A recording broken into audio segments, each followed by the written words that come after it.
So you're wondering which is better, OBS Studio or Streamlabs OBS? Well, there's an answer to it, and we're gonna get into that. Do I personally believe that one is better than the other? Yes, but that's a very biased answer because there is one I prefer more than the other. So the question is, which one really is better? And for that, we need to kind of dive into a few things. All right, so let's get into it. Okay, so the first thing we need to talk about is how they're the same.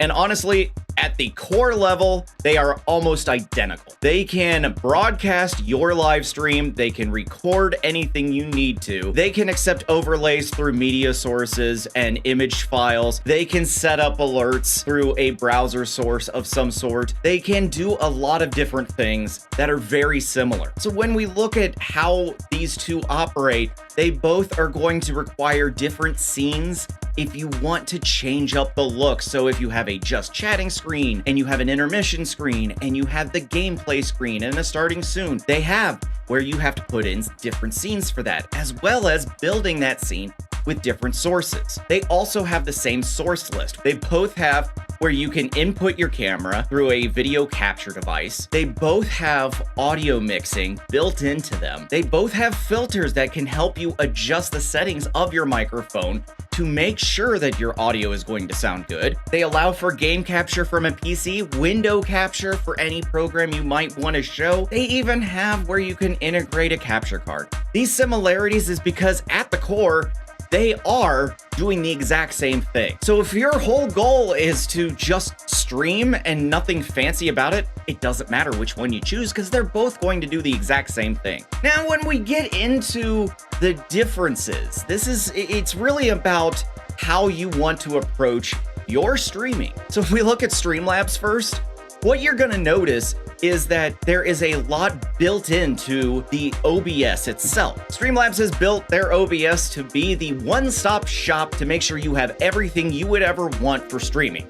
And what that means is they have included the ability to adjust your widgets in the OBS, add overlays simplistically, and have everything set up very seamlessly and easily. They have almost anything you could need with this, from the integration of how you set up your alerts, how you integrate widgets, how you can actually tie in a merch store. They have a merch store available and you can tie it in with this OBS. They also have their own bot. So if you needed a bot for your own personal management, all these things are built in to Streamlabs OBS, which is very handy when you are just starting out and you don't really understand everything about this. And if you don't see what you need access to on their OBS, everything is on the website. The alert box, you can adjust the alert box. You can adjust your alert box on the website, your widgets, how tipping works, your themes, your overlays,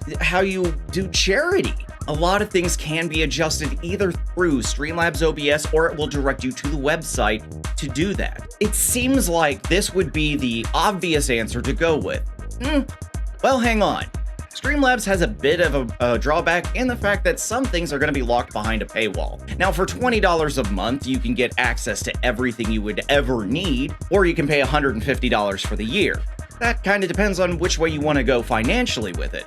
But what this will do then will unlock a whole host of overlays and themes, widgets, alerts, as well as the ability to multi-stream straight from Streamlabs OBS. But again, this requires that financial investment that you may not be making, especially if you're just starting out and you don't have a community, you don't have subscriptions unlocked, or you can still accept donations, but those donations may still be few and far between. So you would be coming out of pocket and trying to fund this for yourself. And that's not always going to be ideal, especially for somebody who's starting out with streaming and really doesn't even know if they're gonna stick with it. Now, one other thing, I can totally talk through this, I swear to God. Now, when I first started streaming, somebody told me that you couldn't use Stream Elements or anything like that with Streamlabs OBS. That's a big lie. Because here's the thing, all you need to do is with Stream Elements is to go grab the link URL, put a browser source in Streamlabs OBS, drop the link in there, and ta-da, You can use Stream Elements or Twitch's alerts or whatever alert system you want. There really isn't a whole lot of restriction when it comes to things you can set up via a browser source. So Streamlabs has quite a few things that's available to you, even if you're not using Streamlabs OBS. So what's the advantage of using OBS Studio over Streamlabs OBS? Well, this is where we have to kind of talk about a few other things. Let me just go ahead and say, have you ever seen someone stream where when you're watching, you see that the chat triggers a channel point or a command and something really cool happens on stream where maybe the camera of the streamer starts flipping around, or things just, there are so many different things that just can happen. Their raid alerts are just more than just a pop-up message. If you've seen those kinds of streams, those streams are not built in Streamlabs OBS.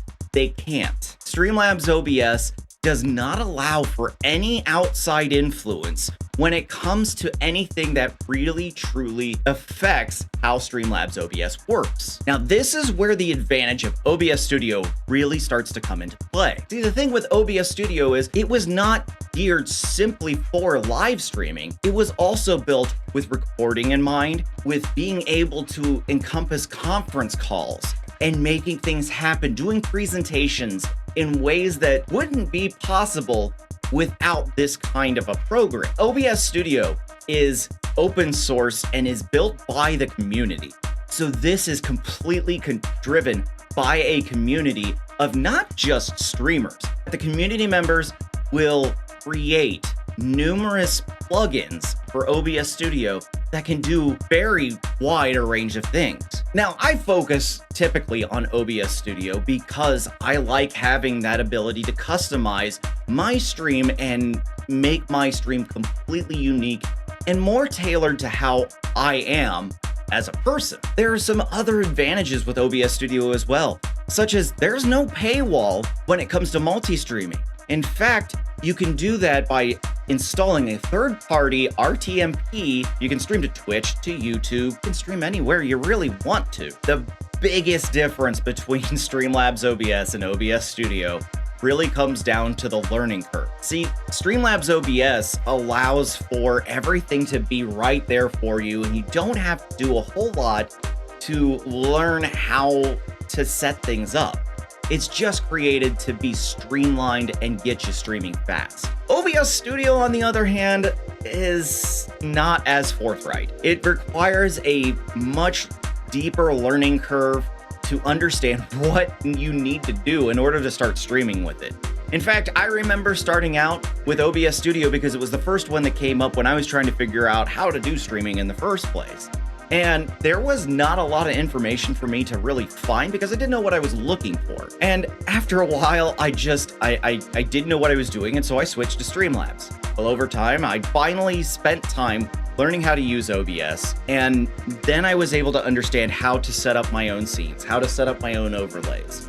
Then I started digging deeper and I started learning how to install the plugins and how to use those plugins, and then how to tie other things into OBS to make these plugins be almost automatic. So it does take a little bit of learning with OBS Studio, but once you learn it, there are so many possibilities. This is what I would consider the professional broadcasting software.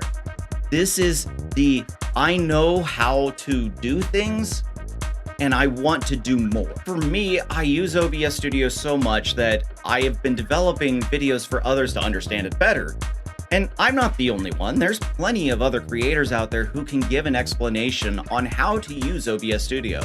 And the thing is, we all explain it slightly different, so you just gotta find the person who explains it right for you. I've created one video that goes over some of the detail work on your first time going into OBS Studio and just setting up a basic streaming setup. Just going over scenes and sources and giving you the feel of how to set up OBS Studio. You have to spend a lot of time on YouTube, and you have to spend some time doing some Google searches in order to find some of the information you need for OBS Studio. But what I can tell you is that one, not having anything hidden behind a paywall is very, very nice. Two, the plugins that are available are so vast and wide that you can customize your OBS Studio however you need it to be, including custom docks or setting up in these advanced scene transitions or having automations. And not only does it have some of those features that are available, I even have where I can do a telecast and I can draw on my screen. And this is something that is just a script that was available for download, and I can just I can make any drawings I want and look goofy while doing it. You can't have this functionality with Streamlabs OBS. That's what makes OBS Studio so unique, is the tools that are available from so many different creators that just release this stuff for free because they made it, because they wanted to use it, and then they found that other people wanted to use it too. The OBS Studio community loves making stuff for each other. Okay, we've been through the similarities and the differences. Now you're all going, please, for the love of God, tell me which one I should be choosing. Okay, fine, I'll tell you the answer. It depends on your needs. Sorry, but honestly, it depends on what you want from your stream. What do you need it to be able to do? Or is this your first time streaming and you don't really understand everything and you don't have a lot of time to learn a whole lot about the OBS you're using? Streamlabs is probably going to be the easier option for you. Streamlabs is what I typically recommend for those who are beginning streaming, because it allows you to stream and learn streaming while also learning how OBS is set up. It'll help you understand what you need to do in order to set up your scene, set up your sources to make your stream look presentable. Streamlabs OBS just has that ease of access for a new person entering the streaming space and just needing something to get started. But if you wind up being someone like me where you need more, you need to create your stream in a way that is so much more than just a game being played on stream. I need something for my audience to feel like they're part of the stream, that they are part of what I am doing, that they can disrupt me in some way, make fun of me, and have a good laugh, because that's all I want from my community, is to make them laugh, have a better day. OBS Studio gives me so many more things to work with and so much more freedom that I recommend it to anybody who wants to have more from their stream. But it goes beyond that with OBS Studio, because OBS Studio isn't just meant for streamers, it's meant for really anybody who's trying to do any kind of video production. With all the tools that it has, you can use this for presentations for your workplace. If you have a presentation where you need to be on the screen and you need to be delivering so much information and you need to be like a weather forecaster telling everybody what's going on, OBS Studio makes that a lot easier. The way I'm going to break this down, and probably the most simplistic way I can, is if we looked at this as artistry. Streamlabs OBS would be something like a paint by numbers. It's going to turn out beautiful in the end, but you're being guided through on how to make it. Where OBS Studio is like a completely blank canvas, and you really got to figure out where to go with that canvas to make it the beauty you're looking for. Now, the good thing is if you were ever to reach a point on Streamlabs OBS and you wanted to go to OBS Studio, there is such an easy way to take whatever you had from here and transfer it to here. No joke, you can do a really quick import that will put almost every single thing together exactly as it was in Streamlabs OBS into OBS Studio. So don't feel like you're ever locked into one. You can always switch back and forth if you needed to. And I will be doing a video at some point that will go over how to do that import from Streamlabs OBS to OBS Studio. And if I've done it already, it's gonna pop up somewhere up here. I hope this helps you understand that no matter what anybody tells you, it really doesn't matter which one of these you're using. It honestly comes down to what do you need it to do for you? How do you use this broadcasting software as the tool to drive you forward? Do you just need it to stay simplistic, or do you need that creative freedom? It's whatever you need it to be. That's gonna be it for now. I hope this helped you figure out which one you feel more comfortable using. And don't forget, I've got a lot of videos that's gonna help you with OBS Studio if you ever need it. So with that, I'm out of here. I'll see you on the next video.